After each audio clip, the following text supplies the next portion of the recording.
here from SYNTH Anatomy. I'm here on the booth of Doctron, EMC, with Martin Stimming. How are you? Hi Tom, thanks for visiting me. I'm good. That's an interesting mix. You're normally an electronic musician, yeah? That's right. But I identified an issue that every hardware-based live set has on stage, and that's the loudness. Yeah. So yeah. So for everyone on stage that doesn't have a computer and is not a DJ, there's not really a hardware that makes it loud enough to at least compete a bit against the DJ. And 4 years ago, I met Doctron, so that's the connection. Doctron builds it. It's Michael Schneider from Middle Franconia, and he built it, and I put my stamp and my name in front of it because it was my idea. Was it for you a problem on stage always with to get the perfect signal out? Or is it more a mess to get to write with the right mixer, with the right equipment? What was the intention to make this product?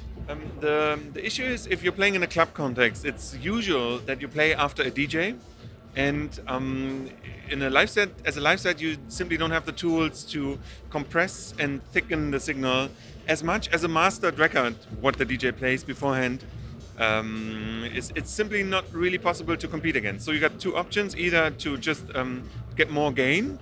But then you also have to know how much, because a more dynamic signal, of course, there are some peaks getting over, and then you need this sound system to do that. So in a perfect world, I wouldn't need mastering, honestly, because I think like a very clean mix, a very well-crafted mix is better than let's say like mastering is like glutamate on the food. It's always a little bit of fake.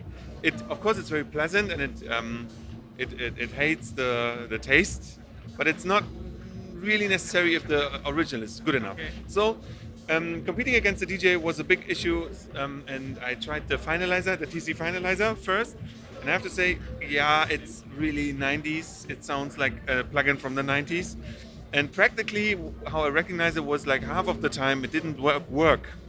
Sometimes it was cool, but sometimes it simply wasn't, and I need a machine which always works.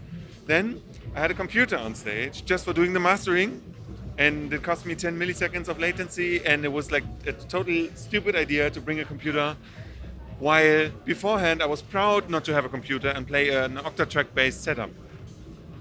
So that's why I kind of identified the nut that I wanted to break, and after 4 years, 10 prototypes and the 5th generation of device, we're here, and honestly, for me, to get a little bit of my investment back, we're selling it. And also, it solves the problem for any hardware live act outside.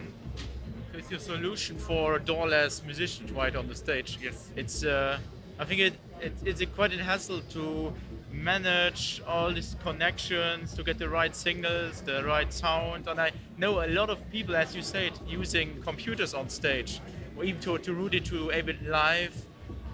Yeah. And I think there are problems for milliseconds here and so on. Yeah. Yeah. So you get to with a computer. Well, if you have a computer on stage and if you're fine with Ableton, you don't need that, because you simply put an LFO at the an LFO. Sorry, it's a fourth day. You put a limiter. Yeah. Waves L2. That's fine. Costs you 3 milliseconds, I think. And it's loud, it's punchy. Even with this, while this thing sounds better because it's very high quality analog equipment, Lundal transformers, and so on. If you have a computer and if you feel comfortable, you don't need that. If you don't have a computer, you have a problem. You need something like that. Also, so what it does, you would need like 2 or 3 19-inch rack hardware, which of course there is this hardware that achieves it, but it's not. You won't have it in a form factor like this. And yes, for what it does, it also has a value in the studio while producing. It's not really a mastering device for a professional mastering engineer. Okay. Yeah. It's more the solution for the stage. It's a solution for the stage, and in the studio, I would see it as a bus compressor that also has a saturation color in it, which is very pleasant. But it's not. You don't put it on the master in the studio. Okay. And what it offers, what gives you, what it includes. It's a clone of a Trident circuit for the EQ high and low shelf. Then it's an SSL clone, a circuit clone from the SSL VCA, the famous bus compressor, VCA based, with a specialty with a feed backward sidechain. The sidechain detector path, you can also use the feed backward mode, which is unusual for an SSL style compressor. But it's a fully fledged. It has auto release, attack times of 100 nanoseconds and 300 and then 1 millisecond, so it can be very fast as well. It also has a sidechain send return. It has a headphone out, so when you're on stage, you want to hear your very last piece of the chain to be sure what you're doing. And then the output of the compressor goes into a drive stage, which practically is just screaming at a pair of Lundal audio transformers to get this transformer heat. Okay. Yeah. So the idea is transformer heat and the very pleasant natural limitation it does. And then at the very end, you can reduce the output, and this is a Baxandal circuit to take care that there's no degradation even when it's even when it's quiet. For how it reacts, I would say it's optimized for percussive music. Okay. So even on live sound, if you have a FOH that really know what who's able to handle his levels, it does wonder on drums, really. Yeah, it doesn't necessarily need to be electronic ones. Okay. There's one thing you need to know if you want to use it on stage. It's unbalanced inputs. It's unbalanced jacks. Yeah, so don't use 20 meters of cable unbalanced. That's not a good idea. But we had a balancing circuit at the very end, but we lost like 1 dB, and it was like, nah. Loudness is more important than balanced in-outs. And I think what I read for you, it was also very important that it only has 1 kilo. Yes. Yeah, absolutely. This unit weighs 988 grams. Then the external PSU comes on top. But the package, it's fully carbon made, except the side panels. The package really is made for the traveling musician. But if you have a small studio setup on a very high quality, of course, it's nice to have something that doesn't take so much place. Okay, so the idea, of course, is we gain loudness with the same peak. So I have this groove from the model samples that goes into prototypes of preamps. This guy also does, but this is the machine. This is the device we are talking about. The groove sounds like, and it has a peak of minus 7.6, and if I switch on my device, oh wow, the peak is minus 9, so I even got some more headroom. Off, on, let me hear. So that's quite some, that's the loudness. I think in loudness units, come on.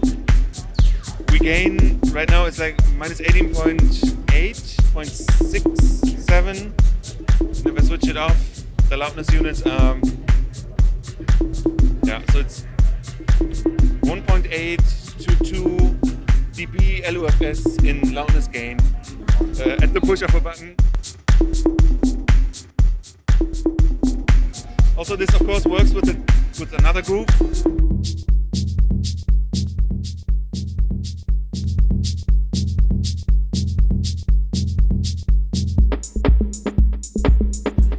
The peak always stays at minus 7 point something. It won't shoot even if the original is louder. Yeah. So it also on stage it works practically a little bit like an audio condom. If something goes wrong, if a resonance kind of is about to destroy some speakers and some ears, this thing will protect you not to do it. There's a little bit. Hannes Bieger was visiting me 2 days ago, and he was like, "I don't believe you in a machine like this. It's too good to be true, and there must be a downside. There must be a trade-off." So the trade-off is you can go into the clipping you can go over the limit of the specifications of the transformers, and then it doesn't sound pleasant anymore. So I would recommend on stage to use in-ears or headphones to really monitor what you're doing, even if the compressor usually is strong enough to protect the transformers to get into the clipping area. So it's not a pure fire and forget weapon, but as soon as you understand how the different input, threshold, and drive parameters work with each other, it's quite easy to gain this loudness, and it's true, it works. So your own Martin Stimming's instant mastering chain. Yes. So it looks like it's the best partner on the stage. So Well, it definitely become a good friend of yours because it solves an issue that every hardware-based live set has. But it's also a good friend in the studio, seriously. Like during the last 2 years, of course I didn't play for whatever reason. In the studio, all the new records that are coming out on my last album, pretty much any drums has been processed through this device. okay. Is it already out, or does it? We're checking orders right now. Yeah, you can write me an email.